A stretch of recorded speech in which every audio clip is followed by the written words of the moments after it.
এটাই আমার গরু, পারবা নি কাটতে পারবা? কাকা এটা আপনি একটা কথা কইলেন কাকা, আমি 20 বছর ধরে সৌদি আরব গরু কাটি কাকা, আমার 20 বছরের এক্সপেরিয়েন্স। আপনি তো অনেক ভাগ্যবান যে আমি কালকাই ফ্লাইটে করে সৌদি আরব থেকে বাংলাদেশে আইছি। যদি মানুষে জানে আমি বাংলাদেশে আইছি, আপনি আমার সিরিয়ালও পাইবেন না কাকা, বুঝছেন? আপনি অনেক লাকি যে আমি আপনার গরু কাটতাছি। এইবার আপনি সৌদি আরবের কষা দিয়ে আপনার গরু কাটতেছেন কাকা। বুঝছি, তোমার অনেক অভিজ্ঞতা। এখন ক টাকা দিতে হবে এটা কও আগে। কাকা টাকা বেশি চামু না, 50,000 দিয়েন।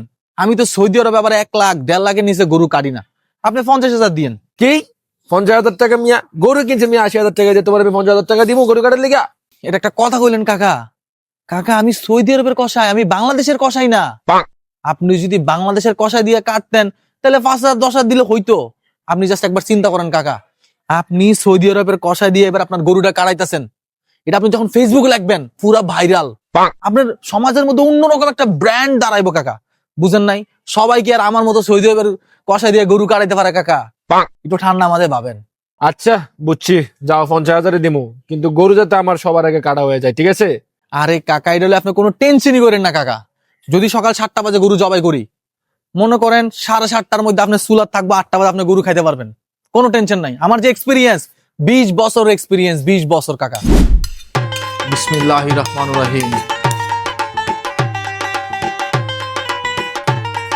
কুরবানের গরু আধা ঘন্টায় কিভাবে কাটবো? তুই ইউটিউব দেখে আমার গরু কাটবি? আরে না কাকা, এটা তো বাংলাদেশি গরু, তাই ইউটিউব দেখা লাগতেছে। যদি সৌদি আরবের গরু হতো তাহলে দেখা লাগতো না।